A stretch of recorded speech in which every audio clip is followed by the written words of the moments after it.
History is full of mysteries, but the events of the late 19th century in the United States stand alone in their sheer number of strange coincidences and unexplained facts. We are talking about the World's Columbian Exposition of 1893 in Chicago. At first glance, it seems like just a massive display of national economic achievements, a historical version of a World's Fair. However, if you cast aside superficial perceptions and dig into the details, this event begins to raise a multitude of global questions to which official history gives very vague answers. The occasion for this grand celebration was a significant anniversary. 1892 marked exactly 400 years since Christopher Columbus discovered the Americas. The American government decided to celebrate this jubilee on a truly imperial scale, wishing to show the whole world the power and greatness of the state. Many cities fought for the honorary right to host this event, but in fierce competition, Chicago emerged victorious. And it is from this moment that the first oddities begin to appear. In 1890, the site chosen for the event was not solid ground suitable for major construction, but a swampy area 7 miles south of the city's business center. It would seem that building a city of the future on a bog is, to put it mildly, an illogical decision. Nevertheless, something incredible happened on this unstable foundation. Between 1890 and May 1, 1893, a desolate swamp was turned into an architectural miracle. 200 new structures were erected, a complex system of canals and lagoons was dug, artificial lakes were created, and the total landscaped area of the exhibition covered 240 hectares. This was not just a collection of temporary pavilions, but a full-fledged city shining in white. Visitors were presented not with the wooden barracks typical of American settlements of that time, but with majestic buildings in an antique style, decorated with colonnades, porticos, and spires. The architecture of the complex staggered the imagination. Intricate molding, statues, fountains, and palaces that resembled Rome at its peak, Florence, or the embankments of Venice. Rather than an industrial center of the USA in the late 19th century, this place looked like a utopia brought to life. Or a set for a film about a forgotten, highly advanced civilization. Here one could see pavilions with empty suits of armor and strange sculptures resembling dragons, which only heightened the sense of unreality. The grandiose scale attracted colossal attention. In the 6 months the fair was open, it was visited by 27 million people, bringing the organizers enormous profits. However, behind the facade of this splendor lies an unforgiving mathematics that casts doubt on the very possibility of such construction. Chicago won the right to host the exhibition only in 1890. This means that absolutely all the work, from the complex engineering drainage of swamps, the creation of design documentation and calculations, to the final finishing of antique palaces, had to fit into a period of less than 3 years. Even with modern technology, building an architectural ensemble of such quality and scale turnkey in such a short time seems like a task from the realm of fantasy. Could it be that the history of this white city is actually much more complex and ancient than we are led to believe? If we look closely at the chronology of events, the official version of how this architectural splendor emerged begins to crack under the pressure of simple arithmetic. The time frame allotted for the project's implementation looks not just ambitious, but physically impossible for the late 19th century. Chicago was awarded the fair in 1890, and the grand opening took place in the spring of 1893. This means the organizers had less than 3 calendar years for every stage of work. In this shortest of time frames, 200 new Capitol structures were erected on lifeless, swampy terrain, not counting the auxiliary infrastructure. The scale of the work performed is astounding even from the perspective of modern industry. We are not talking about simple construction on solid ground, but a complex engineering operation to transform a swamp. Builders had to move colossal volumes of earth, drain the territory, dig deep canals, and create artificial lagoons that became the arteries of the new city. The total area subjected to such radical remodeling was 240 hectares.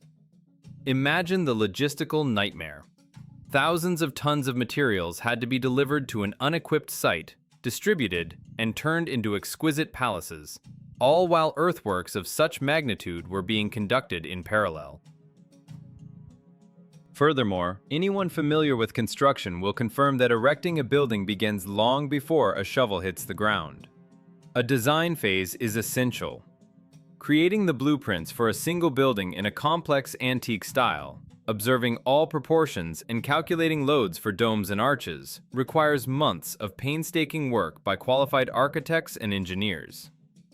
Here, we see an entire city saturated with architectural masterpieces, each of which is unique. It seems incredible that all the drawings, estimates, and engineering calculations for 200 unique objects were prepared, approved, and realized in metal, stone, and wood in such a compressed time frame. Even today, possessing powerful computer technology for modeling, heavy construction machinery, and ready-made modular structures, such a project would take years just for the approval and planning stage. In the 19th century, when the main transport remained horses and tools were mostly manual, such speed borders on a miracle. We see in photographs from those years finished embankments, perfect facades, and complex hydraulic structures that appeared as if by the wave of a magic wand. However, if the speed of erecting walls and digging canals can still be attributed to superhuman effort and labor organization methods unknown to us, the contents of these buildings cause even greater bewilderment. The technologies with which the exhibition was saturated seem to be decades ahead of their time, and their presence there raises even deeper suspicions regarding the true origin of this mysterious place. However, if the speed of wall construction can somehow be explained by heroic labor, the technological filling of the exhibition induces a real stupor. The White City was not just a pretty picture. It was stuffed with innovations that looked like aliens from the future. Visitors could use an electric elevated railway stretching for about 6 miles. The construction of this single line cost $1 million of that time. The trains moved smoothly and quickly, which seemed like magic to people used to steam and coal. Another miracle was the giant Yerkes telescope installed in the manufacturer's building. This structure, weighing 70 tons and 20 meters long, was balanced with such jewelry-like precision that the giant tube could be moved with a light touch of an index finger. It was the largest telescope of its time, and it is claimed that it was specially manufactured merely as an exhibition sample. But the true king of engineering thought was the world's first Ferris wheel, designed by George Ferris. Its scale is astounding even today. A height of 80 meters, which is comparable to a 25-story building. The wheel rotated on a colossal axle weighing 70 tons, the largest single piece of steel forged at that time. 36 cabins were attached to the rim, each of which could hold 60 people. Imagine this load and the complexity of the mechanism. And we are told that this cyclopean machine was designed, safety calculations were made, parts were cast, and it was assembled in just 2 years. This sounds like technical science fiction, given the level of metallurgy development in the late 19th century. The fate of this engineering masterpiece is even more mysterious and tragic than its birth. After the exhibition closed, the wheel was not left alone. It was dismantled, moved to another district of Chicago, reassembled, and a few years later dismantled again and sent to St. Louis for the next World's Fair. Such mobility for a structure weighing thousands of tons looks suspiciously easy, but the finale of the story is simply shocking. After the exhibition in St. Louis, they didn't dismantle or preserve the wheel. It was destroyed by a controlled explosion using dynamite. Why blow up a complex and expensive mechanism that could have generated profit for decades? This looks less like disposal and more like the destruction of evidence, as if someone wanted to wipe from the face of the earth proof of technologies that did not fit into the official picture of the world. Destroying masterpieces seems barbaric, but perhaps the goal was different? What if these buildings and mechanisms weren't built from scratch but merely dug up and restored? Looking at the architectural ensemble of the exhibition, a persistent sense of cognitive dissonance arises that cannot be silenced by official explanations. The viewer is presented not just with a set of exhibition pavilions, but with a coherent, harmonious city with a 1,000-year history, miraculously appearing in the middle of American swamps. The style of the buildings is flawless antiquity: majestic colonnades, triumphal arches, complex dome structures, and an abundance of sculptural groups. This resembles Rome at the time of the Empire, a fantastic Venice, or Athens, but in no way 19th century Chicago. It is hard to believe that such incredible detailing, requiring decades of work by stone carvers and sculptors, was merely an imitation made of hemp and plaster, created in a hurry. This is where the alternative version of events is born, finding more supporters every year. The hypothesis states that the so-called builders of the exhibition were actually restorers. If you carefully study the surviving archival footage of the preparation process, you can notice strange inconsistencies. In some areas, light wooden frames for temporary hangars are indeed being erected, but in the background, massive capital structures often tower, looking as if they have stood there for centuries. They are surrounded by scaffolding, but the impression is created that the workers are not laying bricks, but repairing facades, cleaning them of centuries-old dirt, restoring lost stucco elements, and applying fresh whitewash. This antediluvian city theory explains the incredible speed with which the complex appeared. Restoring and painting the ruins of an ancient, perhaps abandoned city is much faster than designing and building it from scratch on shaky ground. The decorative elements themselves also raise questions. Empty knightly armor in niches, statues depicting unknown heroes, figures resembling griffins and dragons. All this seems like the heritage of a completely different, forgotten civilization, which was simply used as a ready-made set. Official history claims these were temporary fantasies of architects, but the visual evidence screams that before us are monumental remnants of the past, which they decided to show the public one last time before final destruction. If the architecture cast doubt on the technical history of America's development, then the content of the exhibition itself dealt a crushing blow to the official historical paradigm. The event, conceived as a grandiose celebration of the 400th anniversary of the discovery of America by Christopher Columbus, contained an exhibit that effectively crossed out the merits of the Genoese navigator and recognized the primacy of completely different people, which was absolute nonsense for the 19th century. Amidst the pompous celebration of the 400th anniversary of the discovery of the New World by Christopher Columbus, a strange, almost surreal historical glitch occurred at the exhibition, which many chose not to notice. The organizers, who invested millions in glorifying the Genoese navigator, themselves dealt a crushing blow to his reputation as a discoverer. The focus of the public's attention was not only the caravel Santa Maria, but also a real Viking ship, a longship that became a living refutation of the official reason for the celebration. It was an exact copy of the vessel on which, according to legends, Leif Erikson reached the shores of North America 500 years before Columbus. The most striking thing about this story is that the longship was not a fake exhibit assembled on the spot to entertain the crowd. It was a fully fledged, seaworthy vessel built in Norway in the spring of 1893.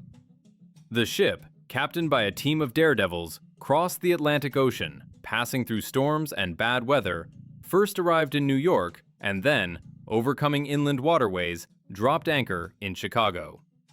The very fact of this journey proved that ancient Scandinavians could technically make transatlantic crossings.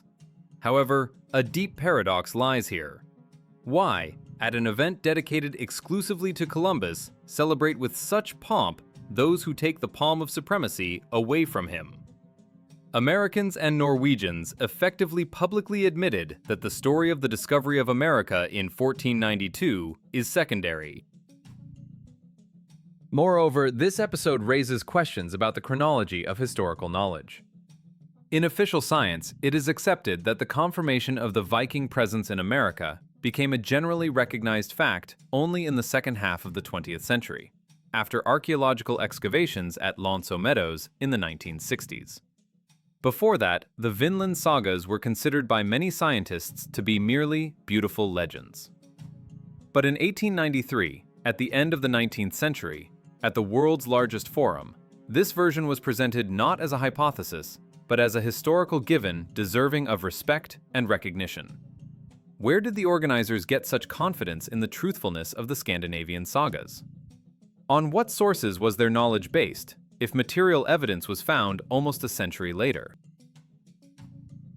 It seems that history at that moment was much more flexible and multivariant than is written in modern textbooks. Before the eyes of millions of visitors, a substitution of concepts was taking place. They celebrated one thing, but demonstrated evidence of something completely different. But this historical forgery pales before the main illusion of the exhibition.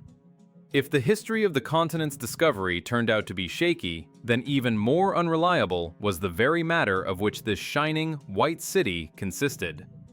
What looked like eternal stone turned out, upon verification, to be a grandiose optical illusion. The greatness of the White City, shining in the sun like antique marble, turned out to be the most massive and skillful illusion of its time. When visitors touched the columns or admired the monumental arches, according to official reports, they were touching not stone, but a clever mixture known as staff. This technology was, in essence, architectural papier-mâché on an industrial scale. The frames of the buildings were erected from wood and metal, after which they were sheathed with panels made of a mixture of gypsum, cement, hemp, and jute fibers.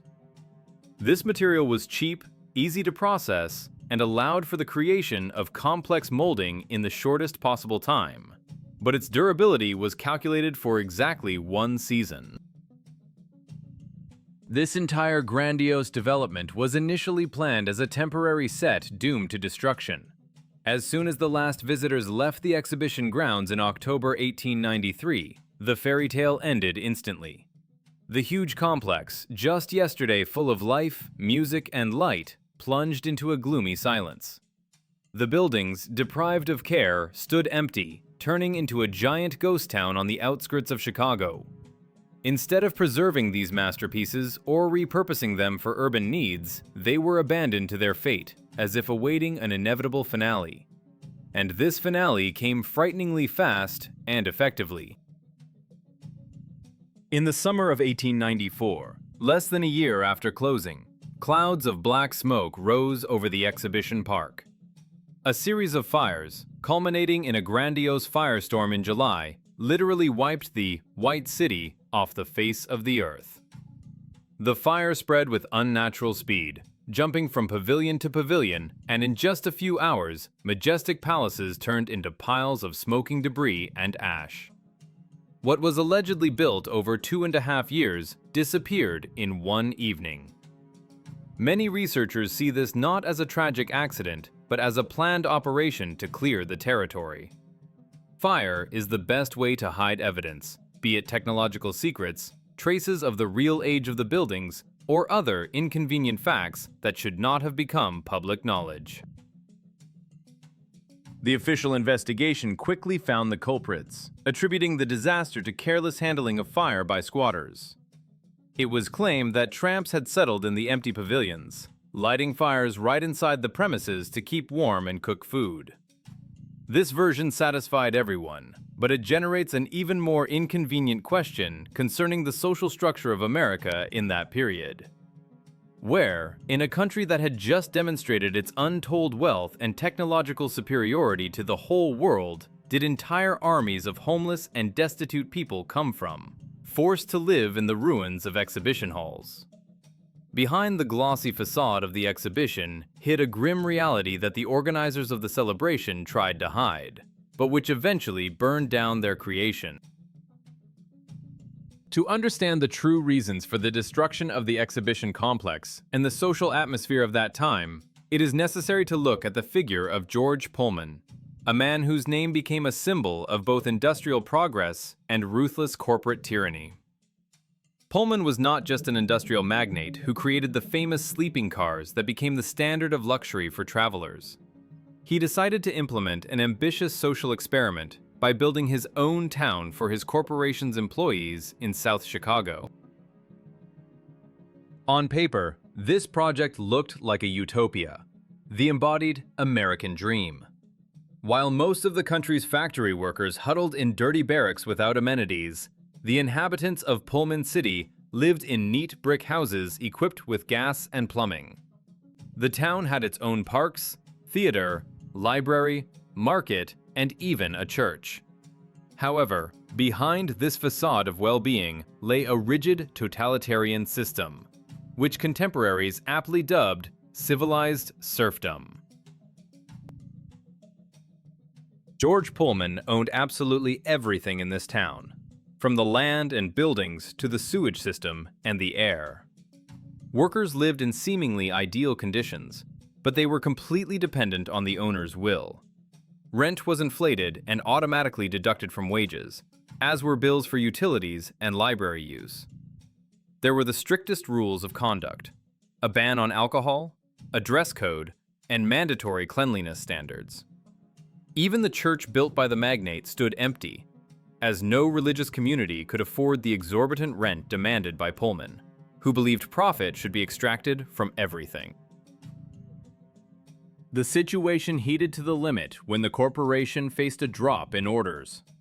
Pullman fired some employees and cut the wages of the rest by a quarter, but at the same time categorically refused to lower the rent in his town. People found themselves in a trap. They worked a full day, but after all deductions, they were left with pennies on which it was impossible to feed their families. This led to a grandiose strike that grew into a nationwide transport collapse and clashes with troops. Hatred for the benefactor was so strong that workers began burning company property, including railway trains. The finale of George Pullman's life was a vivid reflection of the fear in which the elite of that time lived. When the magnate passed away in 1897, his family seriously feared that enraged workers would desecrate his grave. The funeral resembled a military special operation to build a bunker. A pit the size of a room was dug, the bottom and walls of which were reinforced with reinforced concrete. The coffin was lined with asphalt paper, lowered inside, covered with rails bolted together into a single grid, and poured over with a multi-ton layer of concrete. It was not just a crypt, but an impregnable fortress for one man. However, these social explosions and arsons took place against the backdrop of an event that makes the very existence of the luxurious Columbian Exposition a complete absurdity. While Pullman's workers counted cents and train cars burned in Chicago, the country was plunging into one of the most terrible economic crises in its history.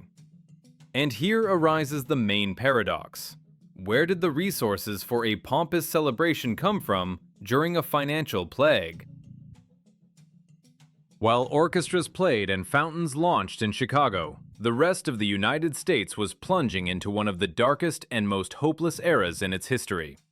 The year 1893, which was supposed to be a year of triumph, actually entered the annals as the time of a catastrophic financial crash known as the Panic of 1893. An economic storm that broke out in the spring swept everything in its path. The stock market collapsed.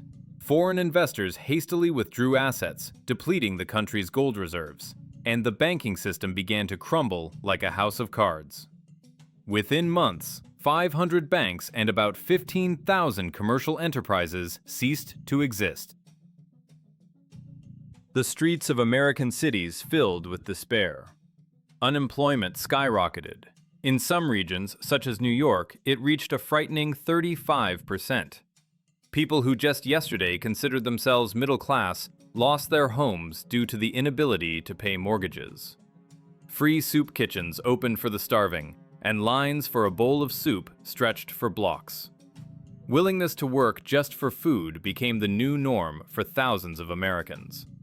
The country was effectively bankrupt, paralyzed by fear of the future and a total lack of cash. And at this very moment, amidst general poverty and ruin, an exhibition opens in Chicago, striking in its luxury and cost. But even more incredible is the official attendance statistics. According to reports, 27 million people visited the fair during its 6 months of operation. If we compare this figure with the demographic data of that time, an absurd picture emerges. The US population was about 63 million people. It turns out that almost half of all the country's residents, including infants and the elderly, visited Chicago. How is this physically and economically possible in conditions of the deepest crisis? A ticket to the exhibition cost 50 cents, a considerable sum for an unemployed person. But to this must be added the cost of train tickets, hotels, and food in an expensive metropolis. Where did the population, having lost their savings and burst banks, find the funds for this feast during a plague? And where did the country itself, whose economy lay in ruins, find the colossal resources for the construction and maintenance of such a gigantic complex? This math doesn't add up, unless we assume that the official statistics are lying, or the real goal and audience of the exhibition were completely different. Amidst the ashes and charred skeletons of the temporary buildings, facts were discovered that completely destroy the official legend of construction from wood and plaster. If the entire city was created from light, combustible staff material, why did some buildings refuse to burn along with the rest? An example of such an anomaly was the German pavilion. Unlike its neighbors, it calmly survived the devastating fire of 1894 and stood in its place for another 3 decades until it burned down under other circumstances in 1925. It turns out not everything was made of cardboard. But the most striking proof of the existence of permanent structures is the Palace of Fine Arts. This is a building we can see today. It houses the famous Museum of Science and Industry in Chicago. Official history states that it was also built as temporary, but using a brick base to protect paintings from fire. However, looking at its massive walls, antique columns, and complex architecture, there is a complete feeling that before us is a typical representative of antediluvian architecture, which they simply decided not to destroy, but to repurpose. If there were at least 2 permanent buildings at the exhibition, who can guarantee there weren't 20 or 200? Perhaps the fire was necessary precisely to hide the difference between hastily molded decorations and real ancient palaces that America inherited rather than built. Another strange detail surfacing when studying the archives is the advertising posters for the exhibition. On one of them, in the upper right corner, soldiers are depicted in uniforms painfully resembling hussars, or the uniforms of international gendarmes of the 19th century. What are these foreign military men doing on a poster dedicated to an American celebration? Coupled with information about the brutal suppression of riots and mass repressions against workers, a sinister picture is created. As if the territory of the USA was controlled by some external or supra-state force, for which the exhibition was merely a screen. The feeling that Americans, and indeed the whole world, were having their memory rewritten at that moment, erasing the real past and replacing it with a pretty picture involving Columbus, becomes almost tangible. The whole set of strange facts, from impossible construction logistics and technological anomalies to economic paradoxes and mysterious fires, forces us to step away from the local history of a single exhibition and look at the map of the 19th century United States from a completely different angle. The impression forms that the entire territory of North America in that period represented a giant testing ground for some grandiose experiment in reformatting space and changing civilizational structures. The Chicago World's Fair is just one, albeit the most vivid, episode in a series of events that are difficult to explain from the point of view of classical historical science. If we analyze the urban planning processes of that time, we can notice a frightening trend. Huge stone cities, such as San Francisco or Chicago, appeared literally out of nowhere, or rose from the ashes of total fires in a matter of years. We are told about wooden shacks and early settlers, but photographs and engravings capture monumental antique buildings, wide avenues, and complex engineering communications. Across the country, the phenomenon of so-called buried floors is observed, when the first levels of buildings with full-fledged windows and doors turn out to be deep underground, which is officially attributed to cultural layers or landscape leveling. However, the scale of earthworks required to bury entire blocks, or conversely, level hills, as was done in Seattle or Kansas City, requires resources incomparable with the capabilities of people armed only with picks and shovels. In this context, the Columbian Exposition acquires a sinister meaning. Perhaps it was not a demonstration of the young American nation's economic achievements, but an act of demonstrating the power of a new civilization over the heritage of a previous, departed era. Antique palaces, passed off as temporary plaster decorations, could be real remnants of ancient infrastructure that they decided to show to new settlers before finally wiping them off the face of the earth. Appropriating others' achievements, rewriting the purpose of buildings, and their subsequent destruction under the guise of fires or demolition is an ideal scheme for hiding the truth. The fire that destroyed the White City became a reliable eraser that wiped away inconvenient questions, and the ash reliably covered the secret of the origin of these technologies. And Chicago is not the only example. Similar grandiose, temporary exhibitions with antique architecture were held in St. Louis, San Francisco, Buffalo, and all of them, having fulfilled their function, were ruthlessly destroyed. We see a systematic process: the appearance of majestic cities, strange catastrophes, then total restructuring, and the introduction of a new historical paradigm. The 19th century, which is customarily considered the age of steam and electricity, upon closer inspection, turns out to be an era of global cleanup and reset. How many more such exhibitions were erased from memory? And what was actually happening on the continent while official chroniclers diligently wrote lines about early settlers and the gold rush? The history we know may turn out to be just a thin screen hiding the ruins of a much more developed and mysterious world.